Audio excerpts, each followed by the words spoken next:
welcome back mga isko at mga iska.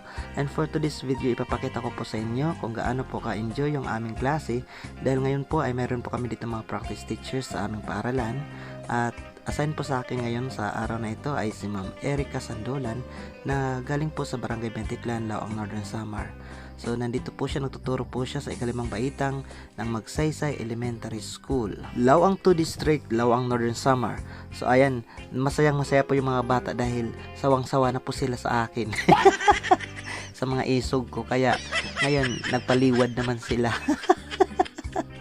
Alam nyo ba yung salitang nagpaliwad?